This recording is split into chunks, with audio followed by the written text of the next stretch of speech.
Bismillahirrahmanirrahim. Assalamualaikum warahmatullahi wabarakatuh. Waalaikumsalam warahmatullahi wabarakatuh. Alhamdulillah, assalatu wassalamu ala rasulillah Sayyidina Muhammad bin Abdullah wa ala alihi wa sahbihi wa man tabi'ahu wa mawala. Amma ba'd, yang kami muliakan alim ulama, cantik pandai, para tokoh-tokoh masyarakat, Bapak Ibu, para orang kami yang insyaallah senantiasa dalam naungan rahmat dan ridha Allah Subhanahu wa taala, serta remaja Masjid Nurul Huda yang insyaallah senantiasa diberikan istiqamah oleh Allah. Amin.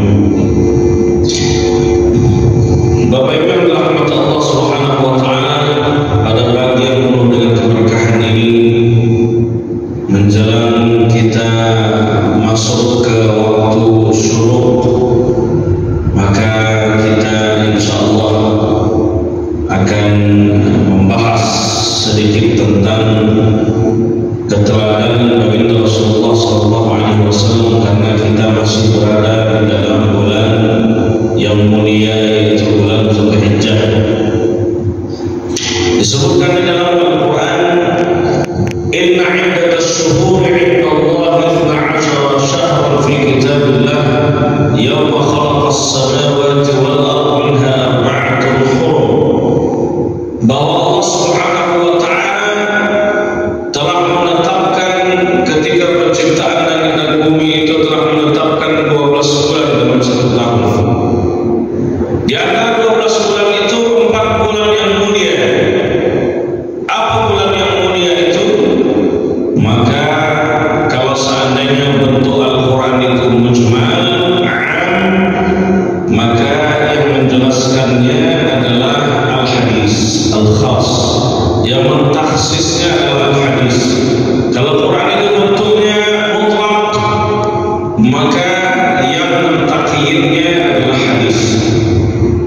Seperti ketika Allah memerintahkan wa aqimus shalah, dirikanlah salat, tidak diterangkan salatnya salat apa dan bagaimana tata cara salatnya. Yang menerangkan adalah Rasulullah SAW sesuai dengan firman Allah, wa anzalna ilaika dzikra litubayyana lin-nasi ma nuzila ilaihim. Kami turunkan kepada kalian az-zikr, Al-Quran Al-Karim, agar engkau jelaskan kepada mereka, wahai Muhammad, tentang apa yang diturunkan kepada mereka. Oleh sebab itu, Nabi menjelaskan bahwa bulan mulia itu salatatun mutawaliyatun, 3 yang bergandengan: Zulqa'dah, Zulhijjah, Muharram. Wa Rajab Mudhar alladhi baina Jumada wa Sya'ban, dan ada yang posisinya antara Jumada al-Akhir dan Sya'ban. Nama bulan itu adalah bulan Rajab. Kenapa harus Zulqa'dah? Zulqa'dah orang berangkat haji. Kenapa harus Zulhijjah? Zulhijjah adalah hari-hari. Kenapa harus Muharram? Orang kembali ke tanah air masing-masing. Maka di bulan haram ini maknanya bulan mulia, tidak boleh ada pertumpahan darah, tidak boleh ada peperangan, tidak boleh ada pertikaian, supaya orang bisa fokus dalam melaksanakan ibadah haji. Maka disebut dengan bulan mulia karena dilarang di dalamnya terjadi peperangan dan pertikaian. Bapak Ibu yang dirahmati Allah Subhanahu wa taala, Nabi Ibrahim alaihissalam adalah di antara nabi yang kita sebutkan di dalam tahiyat kita. Karena dalam tahiyat kita hanya 2 nabi yang disebutkan, Nabi Muhammad SAW dan Nabi Ibrahim alaihissalam. Kenapa Nabi Ibrahim alaihissalam dan Nabi Muhammad saja yang disebutkan di dalam Al-Quran, di dalam tahiyat? Padahal jumlah Nabi itu amat sangat banyak disebutkan dalam riwayat dalam hadis Nabi. Jumlah Nabi 124.000 totalnya. Dari 124 suku 4.000, jumlah rasulnya adalah 313. Minhum man qasasna 'alaik wa minhum lam naqsus 'alaik. Sebagian kami ceritakan, sebagian tak kami ceritakan. Maka di dalam Quran itu yang disebutkan secara sharih oleh Al-Quran hanya 25 nabi. Maka yang wajib diimani, wajib diketahui dengan 25 nabi, karena mereka lah 25 ini yang disebutkan oleh Al-Quran. Adapun yang diceritakan oleh Al-Quran kemudian tidak disebutkan namanya, seperti Nabi Khidir dalam surah Al-Kahfi, maka dia tidak tergolong dari 25 nabi tersebut. Ada nabi-nabi lainnya yang mungkin tidak kita kenal. Ada Nabi Yesaya, kemudian ada Nabi Daniel yang dimakamkan di Mesir. Makamnya samping pas dengan makam Luqmanul Hakim Al-Hikmah yang namanya ada disebutkan dalam surah di dalam Al-Quranul Karim. Nabi Daniel juga keturunan daripada Bani Israel, dan banyak nabi-nabi lainnya yang mungkin kita tidak mengenal mereka. Nabi Ibrahim alaihissalam yang kemuliaan, karena Nabi Ibrahim itu adalah Abul Anbiya, bapak para nabi. Jadi dari keturunan Nabi Ibrahim telah banyak muncul para nabi dan rasul. Di antaranya adalah nabi-nabi, Nabi Ishaq, Nabi Yaqub, Nabi Ismail alaihissalam, Nabi Ayub, kemudian Nabi Zakaria, sampai kepada silsilah terakhir adalah Nabi Muhammad sallallahu alaihi wasallam yang juga keturunan dari Nabi Ibrahim alaihissalam sampai nasabnya kepada Nabi Adam alaihissalam. Maka Nabi Muhammad, Nabi Ibrahim alaihissalam adalah yang disebutkan dalam tahiyat kita. Lalu kenapa Nabi Ibrahim alaihissalam? Karena Nabi Ibrahim adalah Khalilullah atau Khalilur Rahman, kekasih Allah Subhanahu wa taala. Kenapa Nabi Ibrahim adalah kekasih Allah Subhanahu wa taala? Maka banyak kita temukan di dalam Al-Quran dan hadis yang menceritakan tentang keutamaan Nabi Ibrahim. Banyak syariat-syariat dalam Islam ini bermula dari Nabi Ibrahim dan disempurnakan oleh baginda besar Muhammad sallallahu alaihi wasallam. Di antaranya syariat akikah. Syariat akikah dimulai pada masa Nabi Ibrahim. Di antara lain adalah syariat khitan, bermula pada masa Nabi Ibrahim alaihissalam. Dan di antara lainnya adalah syariat haji, pun bermula pada masa Nabi Ibrahim. Begitu pula dengan sa'i. Sa'i adalah perjuangan daripada Siti Hajar mencarikan air untuk putra tercinta Ismail alaihissalam. Begitu pula dengan kurban, adalah Nabi Ibrahim bermimpi dalam wahyu, dalam mimpinya itu mendapatkan wahyu menyembelih putranya. Bapak Ibu yang dirahmati Allah Subhanahu wa taala, keteladanan Nabi Ibrahim itu sangat banyak. Nabi Ibrahim itu diuji oleh Allah Subhanahu wa taala. Diuji bahwa ayahandanya tidak beriman kepada Allah. Disebutkan di dalam ayat, dalam dialog, bahwa Nabi Ibrahim berkata kepada ayahnya, Azar, ya abati lima ta'budu ma la yasma'u wa la yubsiru wa la yughni 'anka syai'a. Wahai ayahku, kenapa engkau menyembah sesuatu yang tak mendengar, tak melihat, dan tidak bisa memberikan manfaat sama sekali?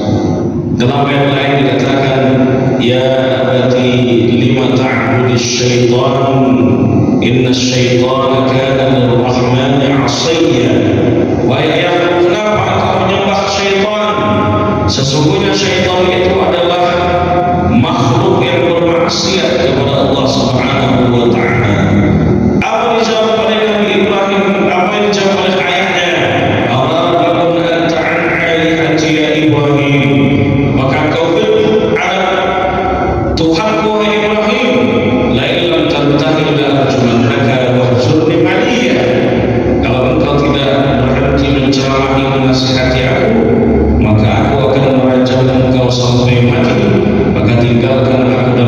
sendirian. Kemudian apa dijawab oleh Nabi Ibrahim alaihissalam? Sa'astaghfirulaka Rabbi, aku akan memintakan ampun kepada Allah atas engkau wahai ayahku. Innahu kana bi hafiya, sesungguhnya Tuhanku amat sangat baik, Tuhanku amat sangat penyayang. Apa hikmah yang terkandung dalam dialog tersebut? Hikmah pertama adalah walaupun orang tua bermaksiat kepada Allah, tidak ada alasan untuk kita durhaka kepada keduanya. Maka disebutkan di dalam Al-Quran Al-Karim dalam surat Luqman, wa in jahadaka 'ala an tusyrika bima laysa laka bihi 'ilmun fala tuti'huma wa sahibuhuma fid dunya ma'rufa. Kalau seandainya kedua orang tuamu berupaya mengajak engkau menyekutukan Allah, jangan taati perintah itu. Karena Nabi menegaskan la ta'ata li makhluqin fi ma'siyatil khaliq. Tak ada ketaatan kepada makhluk untuk bermaksiat kepada Allah. Wa sahibuhuma fid dunya ma'rufa. Kata Allah, tetaplah engkau berbuat baik, berbakti kepada keduanya selama engkau hidup di dunia. Maka kita tetap harus berbuat baik kepada kedua orang tua. Tak ada alasan untuk kita durhaka kepada orang tua, sebab Nabi menegaskan ridallah fi ridal walidain wa sakhtullah fi sakhtil walidain.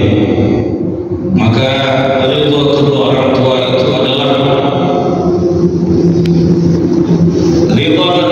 itu adalah syarat kita mendapatkan ridha Allah Subhanahu wa ta'ala. Terutama seorang ibu, karena ibulah yang mengandung, dia juga yang melahirkan, dia juga yang menyusukan. Berapa lama, berapa banyak dia tak tidur nyenyak disebabkan karena tangisan kita di malam hari. Berapa kali dia tak bisa melaksanakan tahajud, tak bisa melaksanakan salat duha, sebab kain bajunya terkena najis dari kencing kita waktu kita kecil. Berapa kali dia harus terusir dari keramaian karena tangisan kita memecah keheningan dari keramaian. Itulah perjuangan seorang ibu yang ketika orang mencemooh kita, orang meninggalkan kita, orang merendahkan kita, tapi ibu kita tak akan pernah meninggalkan kita, dan kasih sayangnya pun tak akan pernah putus. Ketika seorang Uwais Al-Qarni bukan sahabat, sebab dia tak jumpa dengan Nabi. Syarat untuk menjadi sahabat itu jumpa dengan Nabi, beriman kepada Nabi, dan mati dalam kondisi berislam. Man laqiya Nabi amana bihi wa mata 'ala al-Islam. Jumpa dengan Nabi, beriman dengan Nabi, dan mati dalam kondisi muslim. Itulah sahabat. Ada pun yang jumpa dengan Nabi kemudian dia tak beriman kepada Nabi, bukan sahabat. Di antaranya adalah Abu Jahal, Abu Lahab, Abu Janda, dan Abu Wasud, dan Abu lainnya. Abu Janda dan jumpa Bapak Ibu tahu Abu Janda? Tak tahu. Jadi syaratnya harus berislam. Ada yang hidup semasa kemudian dia tak sempat jumpa dengan Nabi, tapi dia berislam, itu pun bukan dikatakan sahabat. Di antaranya adalah Uwais Al-Qarni, pemuda yang tinggal dari Yaman, Nabi pernah menyampaikan kepada Sayyidina Umar bin Khattab, wahai Sayyidina Umar, tolong sampaikan salamku kepada Uwais Al-Qarni, seorang pemuda dari Yaman. Kemudian ketika Nabi meninggal dunia, naik Sayyidina Abu Bakar. Setelah Sayyidina Abu Bakar naik Sayyidina Umar bin Khattab menjadi khalifah.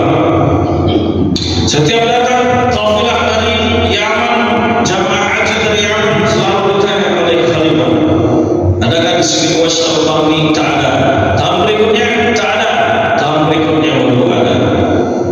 Aku wahai khalifah, aku Uwais Al-Qarni. Wahai Uwais, Nabi SAW menyampaikan salam kepada engkau. Apakah engkau tidak ingin berjumpa dengan Rasulullah SAW? Apa kata Uwais? Aku ingin berjumpa dengan Rasulullah SAW. Akan tetapi di rumahku ada ibundaku yang harus aku rawat, aku jaga, aku gendong dia kemana-mana, aku suruhkan dia makan, aku jaga dia, wahai khalifah.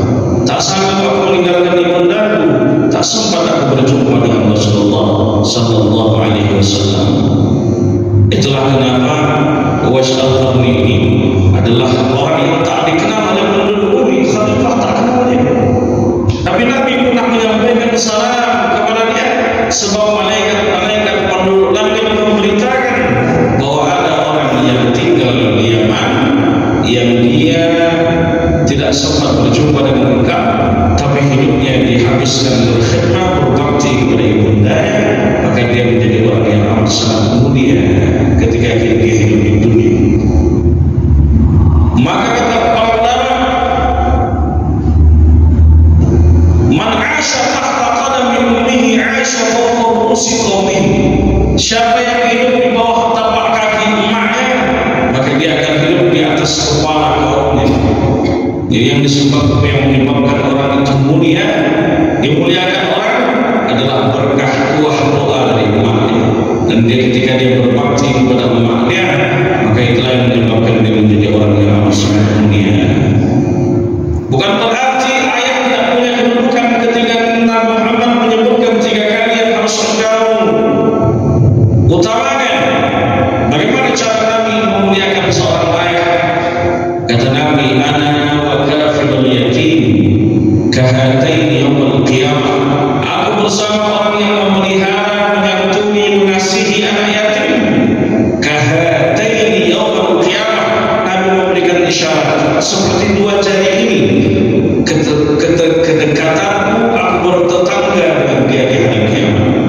Kenapa? Karena dia kehilangan sosok pahlawan dalam hidupnya yang sudah bertimbunan beras keringat mencarikan dia nafkah untuk bisa bertahan hidup. Dia kehilangan sosok pahlawan dalam hidupnya. Ketika seorang ayah bertaruh nyawa, ketika dia bertaruh nyawa mencarikan nafkah, dia berangkat dari rumah dalam kondisi selamat, pulang belum tentu dalam kondisi selamat. Itulah perjuangan seorang ayah. Maka kalau seandainya orang menghardik, menghinakan anak yatim, sejatinya dia telah menghinakan. Sebab Nabi ketika lahir belum sempat melihat wajah ayahandanya Abdullah. Nabi dalam kondisi lahir sudah menjadi seorang yang yatim. Maka jangan sampai pernah engkau menghardik dan memusuhi serta menghinakan anak yatim. Begitulah cara Nabi memuliakan seorang ayah. Bapak Ibu yang dirahmati Allah Subhanahu wa taala. Poin kedua yang bisa kita ambil adalah jangan sampai kita membiarkan keluarga kita jatuh dalam kemaksiatan. Ya ayyuhalladzina amanu qu anfusakum wa ahlikum nar. Wahai orang yang beriman, jaga diri kalian dan jaga keluarga kalian dari api neraka. La yadkhulul jannah dayyuth. Kata Nabi, tak masuk surga orang yang tak semburu melihat keluarganya bermaksiat di hadapan Allah Subhanahu wa taala.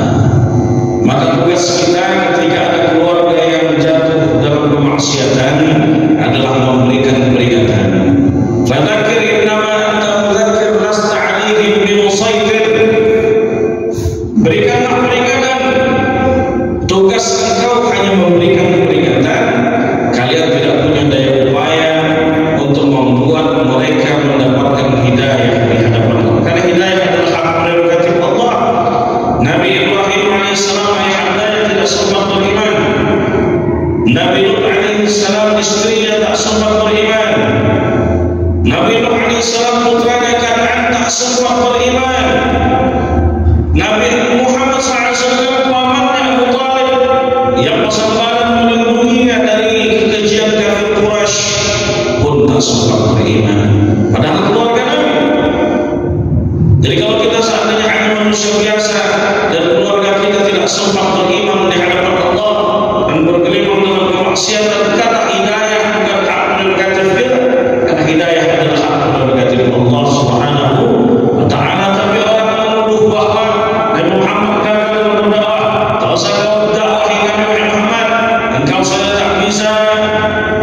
mendakwahi pamanmu sendiri yang engkau cintai untuk bisa masuk Islam, untuk bisa bersyahadat, kata orang-orang liberal. Maka ketika orang menuduh bahwa Nabi Muhammad gagal dalam berdakwah karena pamannya tak sempat berislam, turun ayat innaka la tahdi man ahbabta walakin Allah yahdi man yasha. Sesungguhnya engkau tak bisa memberikan hidayah kepada orang yang engkau cintai, tapi Allah memberikan hidayah kepada orang yang Dia kehendaki. Kalau sudah diberikan peringatan, disuruh sholat, disuruh menaubat, maka Bapak Ibu akan terlepas tanggung jawab di hadapan Allah dengan firman Allah, wala taziru waziratun wizra ukhra, bahwa seseorang nanti berhari kiamat tidak akan memikul dosa saudaranya. Tapi kalau belum diberikan peringatan, belum diberikan pendidikan tentang agama, maka kata Nabi, kullukum ra'in wa kullukum mas'ulun an ra'iyatihi. Setiap kalian adalah pemimpin, dan setiap pemimpin akan diminta pertanggungjawabannya di hadapan Allah. Jadi tidak betul kalau seandainya dosa istri ditanggung oleh suami, tak, kecuali suami belum memberikan peringatan sama sekali, maka dia akan dituntut di hadapan Allah. Dan kalau sudah diberikan peringatan dan tak mau ikut atas apa yang menjadi perintah baik tersebut, maka nanti akan disoal di hadapan Allah Subhanahu wa ta'ala. Bapak Ibu yang dirahmati Allah Subhanahu wa ta'ala, berikutnya apa yang bisa kita teladani dari Nabi Ibrahim alaihissalam. Nabi Ibrahim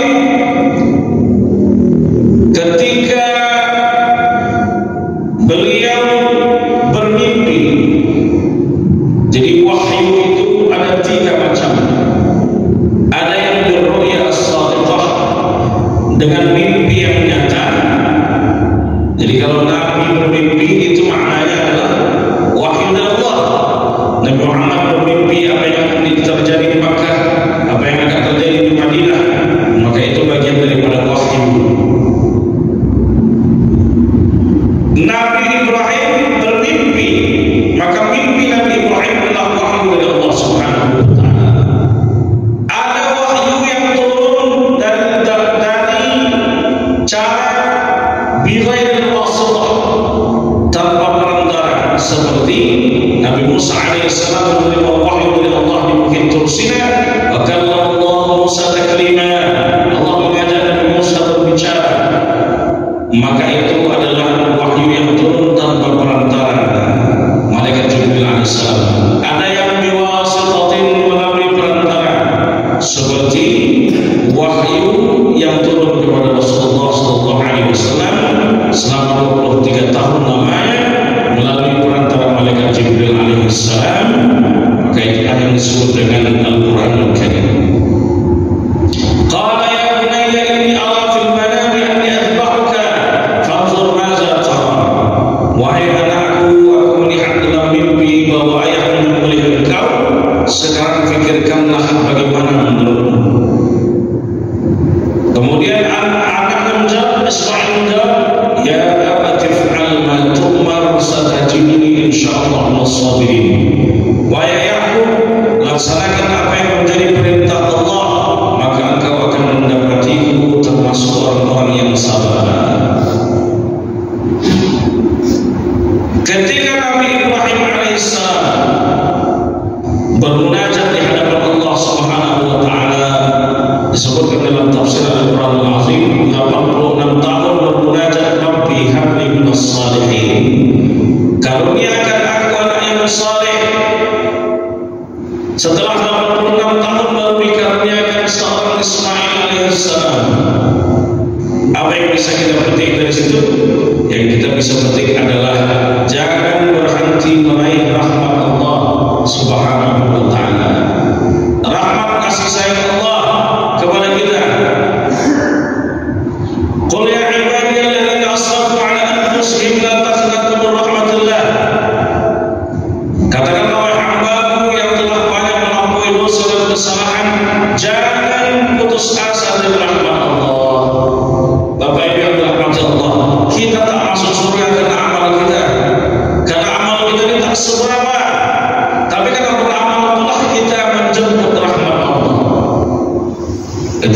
beramal haji, umrah, sedekah, kemudian kita lihat ujub, sombong, hangus pahala kita, hasad, habis pahala kita.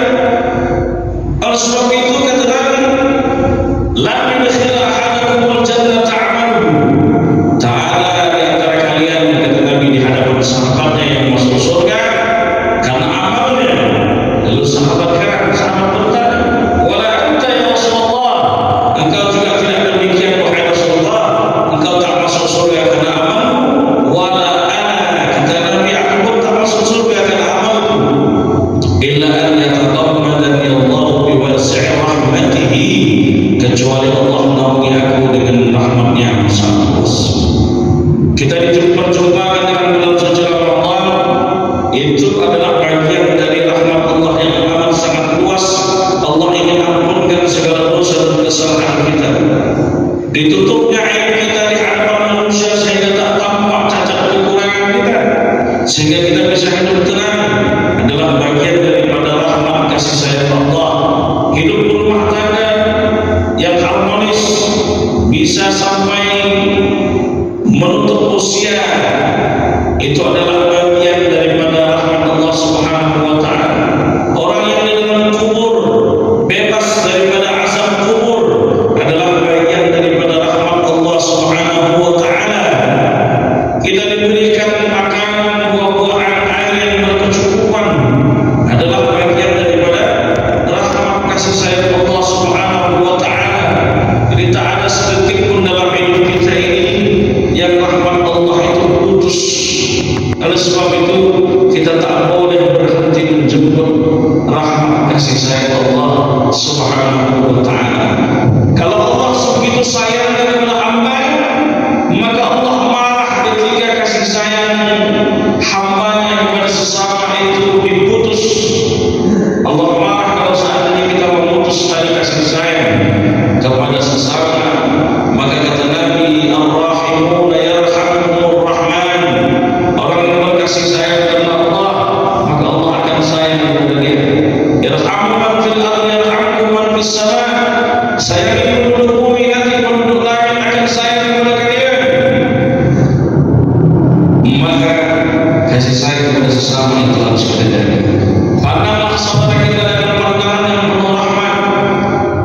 Artinya kalau saatnya kita memandang saudara kita dengan pandangan Allah, pandangan penuh rahmat, bahwa kita melihat orang-orang yang belum menutup aurat, belum tentu di akhir hayatnya dia suul khatimah.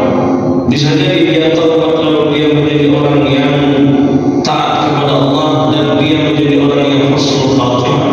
Kata Imam Syafi'i, wa'inu ridha an kulli 'aibin kailatun kama anna 'aina suhti tubdil masawiya. Kalau seandainya kita memandang orang lain dengan pandangan ridha, maka segala cacat aib kekurangannya tak tampak di mata kita. Kama anna 'aina suhti tubdil masawiya.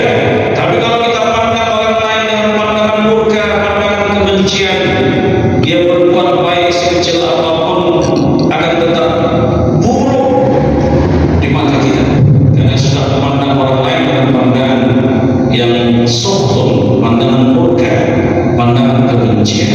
Pandangan orang lain, pandangan orang lain dengan pandangan yang penuh rahmat, sebagaimana Tuhan kita adalah Tuhan yang senantiasa memberikan kasih sayang kepada kita.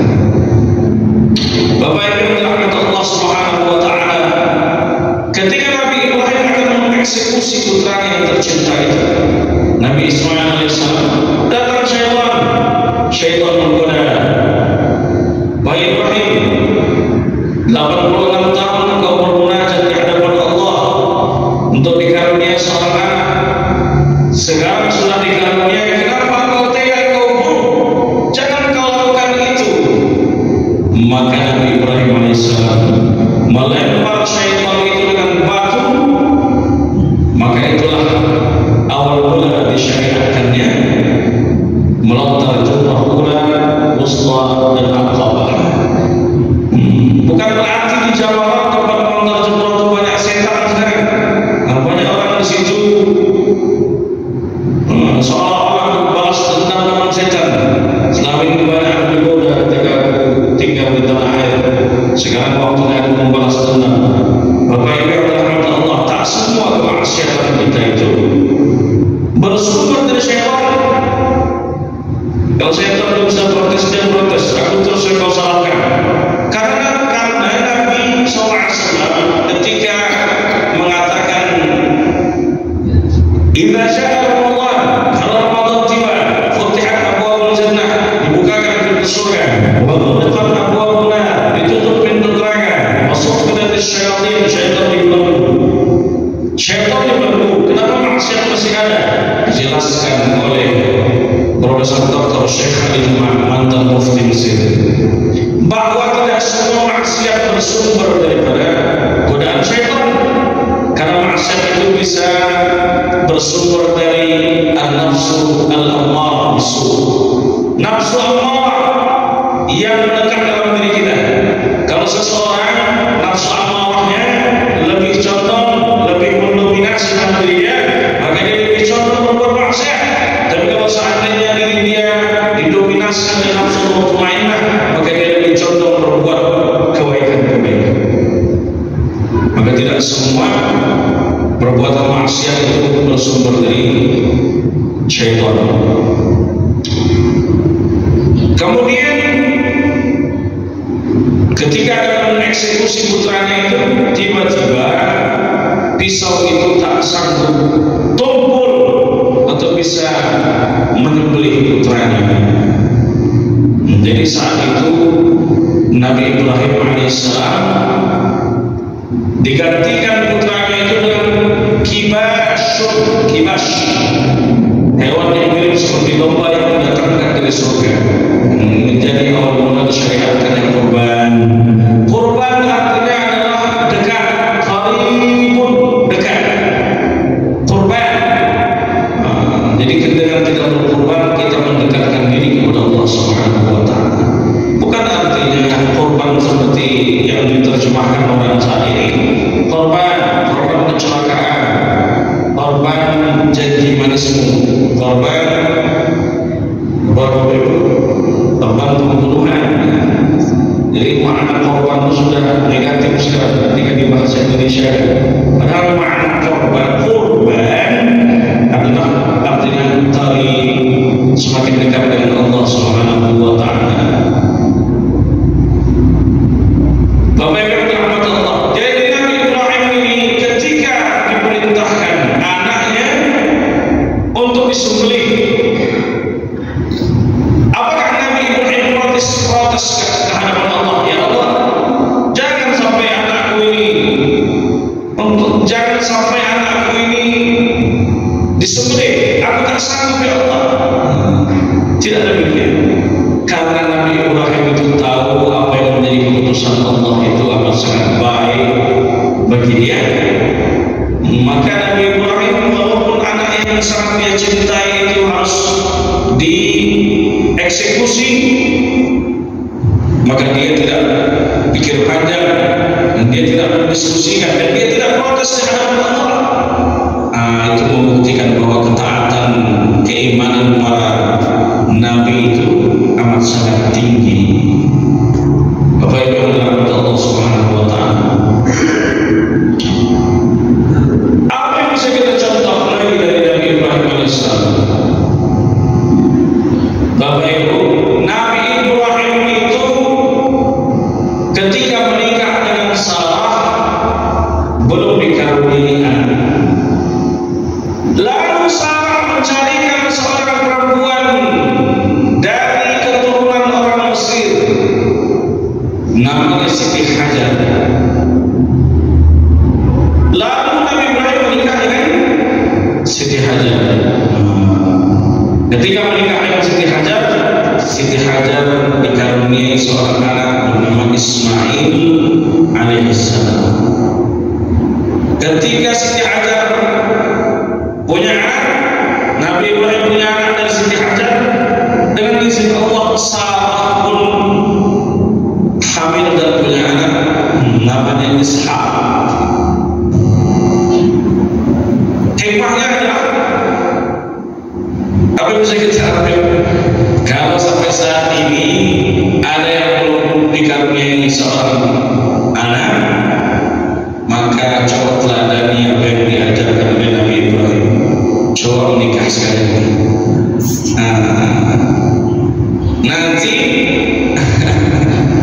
insya Allah akan dikaruniai anak dari masing-masing istri.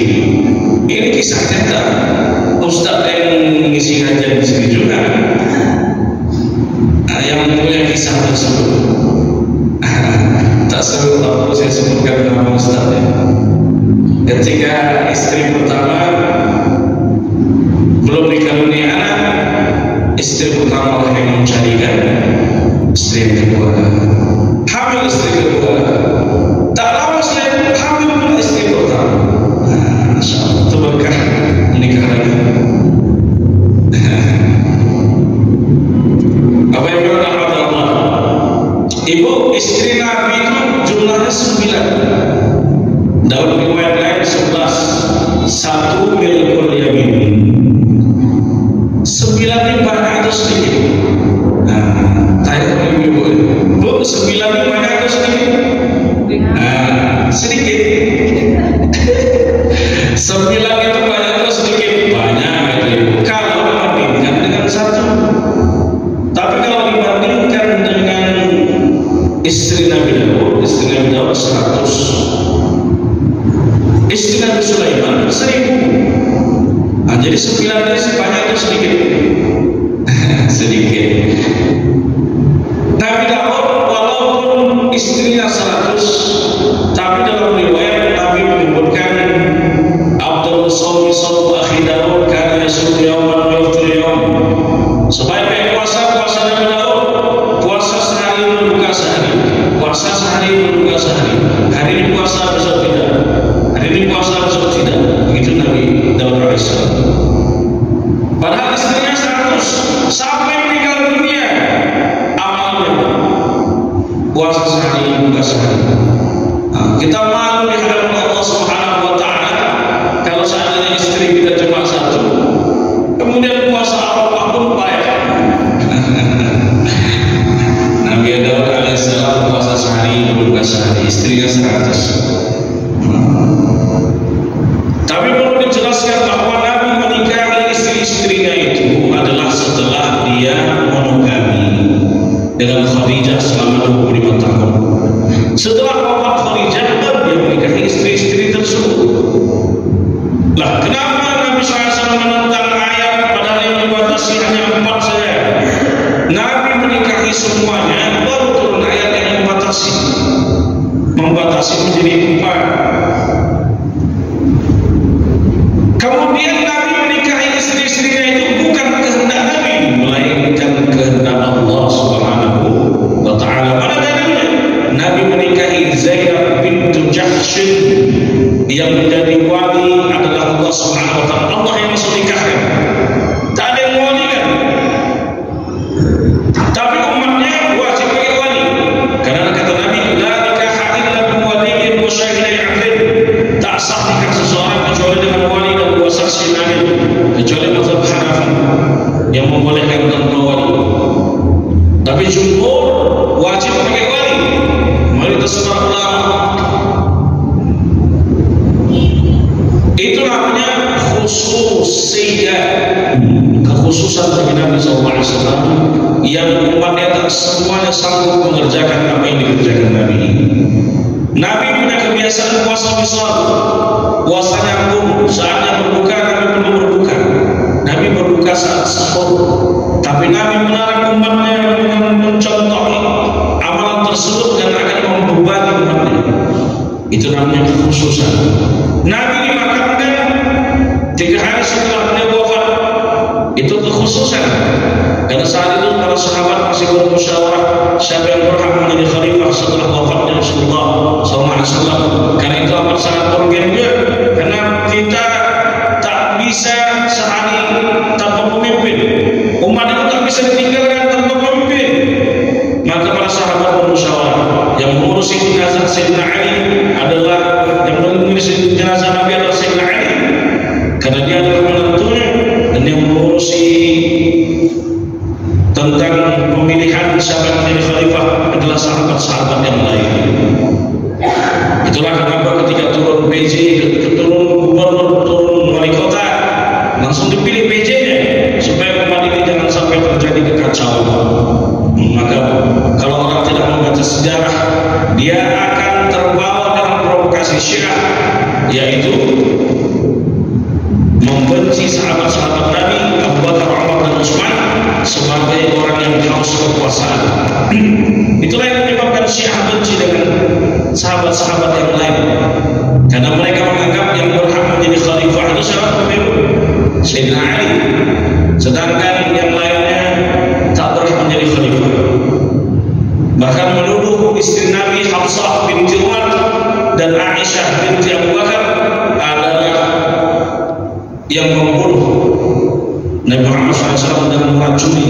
Annahuma saqatahu, kata orang Syiah dalam kitab tafsirnya dalam Ushulul Kafi. Yang kedua inilah yang membunuh Rasulullah SAW supaya bapak mereka cepat menjadi pemimpin, menjadi khalifah. Itulah fitnah orang Syiah kepada sahabat Nabi ridwanullah alaihim ajma'in. Bapak Ibu yang dirahmati Allah Subhanahu wa taala, mana kekhususan Nabi yang lain? Kekhususan Nabi yang lain adalah Nabi dimakamkan di mana beliau wafat. Ketika Nabi meninggal dunia, kaum Muhajirin dan Ansar berdebat. Kata kaum Muhajirin, Nabi harus dimakamkan di Makkah karena beliau cinta dengan Makkah, lahirnya pun di Makkah. Kata kaum Ansar, Nabi harus dimakamkan di Madinah sebab ketika Nabi Isra dan Mi'raj, Nabi diantarkan oleh malaikat Jibril melihat kota Yasrib ini, kota Madinah, di mana dia akan tinggal, di mana dia akan wafat. Yang kedua, Nabi pun hijrah ke kota Madinah. Lalu datang Sayyidina Abu Bakar Siddiq membawakan hadis Nabi. Abu Bakar, dulu Nabi pernah bersabda, "Nahnu ma'asyiral anbiya nurfa'u haitsu namutu." Kami para nabi dan rasul dimakamkan di mana kami wafat. Maka Nabi dimakamkan di mana beliau wafat. Maka beliau wafat di kamar Sayyidah Aisyah dan disitulah beliau dimakamkan. Tapi ini khusus Nabi, kita tak akan sanggup mengamalkannya. Bapak Ibu, kalau seandainya meninggal dunia nanti qadarullah dengan izin Allah kembali ke hadapan Allah, dimakamkan di mana beliau Bapak Ibu wafat, sanggup atau tidak? Tidak sanggup.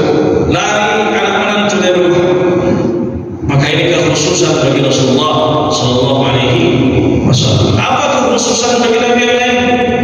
Kekhususan bagi Nabi yang lain adalah dalam hadis, yang hadis ini dipakai oleh mazhab Syafi'i maupun berkurban, adalah sunnah muakkad. Salasun hunna alayya faraid wa hunna lakum tatawwu'. Tiga yang bagi wajib bagi Nabi, bagi kalian hanya sunnah saja. Apa yang wajib bagi Nabi, sunnah bagi umatnya? Yang pertama adalah al-witru, salat malam. Salat malam wajib bagi Nabi, sunnah bagi umatnya. Kalau salat malam wajib bagi kita, apakah kita sanggup? Tak sanggup. Salat subuh aja kadang jam 9 namanya salat subuh, dan salat subuh. Salat subuh di waktu duha. Sedangkan Nabi SAW salat malamnya, keterangan dari Sayyidah Aisyah, hatta tatafattara qadamahu, sampai kaki beliau bengkak. Kita pun bengkak juga, tapi kena asam urat. Bengkaknya Nabi karena lama sujudnya di hadapan Allah Subhanahu wa ta'ala. Salat malam wajib bagi Nabi, sunnah bagi umatnya. Yang kedua adalah an-nahru, berkurban. Berkurban sunnah bagi Nabi, wajib bagi Nabi, sunnah bagi umatnya. Yang wajib berkurban itu hanya mazhab Hanafi dengan dalil man wajada sa'atan wa lam yudhhi fala yaqrabanna musallana. Siapa yang punya kelapangan rezeki lalu dia tidak berkurban, jangan dekat-dekat dengan tempat salat kami. Kata Nabi, salat tempat lain. Ancaman itulah yang membuat mazhab Syafi'i, mazhab Hanafi menganggap kurban hukumnya wajib. Mana mazhab Hanafi? Turki, India, Pakistan, Kyrgyzstan, Afghanistan, semua yang ujungnya tan kecuali Kalimantan, itu mazhabnya adalah Hanafi. Maka bagi mereka adalah kurban hukumnya wajib. Yang ketiga, salatul duha. Salat duha itu wajib bagi Nabi, sunnah bagi umatnya. Maka itu diantara kekhususan bagi Rasulullah Sallallahu Alaihi Wasallam. Sekarang kalau orang mau menikah lebih daripada satu, aku mau poligami. Karena poligami sunnah Nabi. Kalau poligami sunnah, mau ikut sunnah Nabi, ikut semua. Ikut korbannya, ikut salat malamnya, ikut salat duhanya, ikut bagaimana Nabi Sallallahu Alaihi Wasallam berakhlak, bagaimana Nabi Sallallahu Alaihi Wasallam memuliakan tamunya, memuliakan tetangganya, ikut semua. Jangan cuma yang enak-enak saja. Apa yang dirahmati Allah Subhanahu Wa Taala. Tapi tentu saja apa yang menjadi syariat dari Allah itu semuanya mengandung hikmah, semuanya mengandung pelajaran. Oleh sebab itu Nabi Ibrahim alaihissalam itu betul-betul menjadi teladan dalam kehidupan kita. Makanya dalam tahiyat kita yang disebutkan hanya dua nabi, yaitu Nabi Ibrahim alaihissalam dan Nabi Adam alaihissalam, termasuk ketika sa'yun artinya usaha. Ketika seorang putra, seorang balita kecil bernama Ismail itu kehausan, maka seorang ibu dengan penuh kasih sayangnya kepada putranya tersebut carikan air dari Safa ke Marwah, Marwah balik lagi ke Safa, Safa balik lagi ke Marwah, Safa Marwah dihitung satu, balik ke Safa dihitung dua, Safa Marwah lagi dihitung tiga, sampai 7 kali putaran dari Safa ke Marwah. Padahal di situ-situ saja. Tapi apakah Siti Hajar berhenti berupaya, berusaha mencarikan air untuk putranya Ismail? Dia tak berhenti. Itulah kasih sayang seorang ibu. Itulah usaha yang menunjukkan bahwa kita tak boleh berhenti dalam mencari urusan dunia. Tapi dunia bukan tujuan. Wabtaghi fima ataka Allahu ad-daral akhirah wa la tansa nasibaka minad dunya. Maka utamakan kata Allah urusan akhiratmu, jangan lupakan urusan duniamu. Jadi zuhud itu kan berarti kita tinggalkan dunia. Biarlah anak, biarlah istri kelaparan. Nah, kita tetap berusaha, tapi dunia diletakkan di dalam genggaman, tidak diletakkan di dalam hati. Sebab kalau diletakkan di dalam hati kita kehilangan dunia, maka kita akan kecewa. Kemudian tak jauh dari Ka'bah itu Nabi Ismail jadi seorang putra daripada Siti Hajar mengais-ngais kakinya di atas tanah, maka muncullah mata air dari situ, dan Siti Hajar berkata kepada air tersebut, Zamzami, Zamzami, berkumpullah air. Air yang berkumpul disebut dengan ma' Zamzam, air Zamzam. Dan izin Allah sampai saat ini sumur Zamzam tersebut, mata air tersebut tidak pernah kering walaupun dia berada di tengah-tengah gurun pasir. Bapak yang dirahmati Allah Subhanahu wa taala, sudah habis, sudah selesai. Terima kasih atas segala perhatian, mohon maaf segala kekurangan. Sebenarnya tadi kalau seandainya cukup waktu kita bisa tanya jawab, tapi karena sudah masuk ke waktu syuruk, kita langsung melaksanakan sholat sunnah isyraq insyaallah. Wassalamualaikum warahmatullahi wabarakatuh.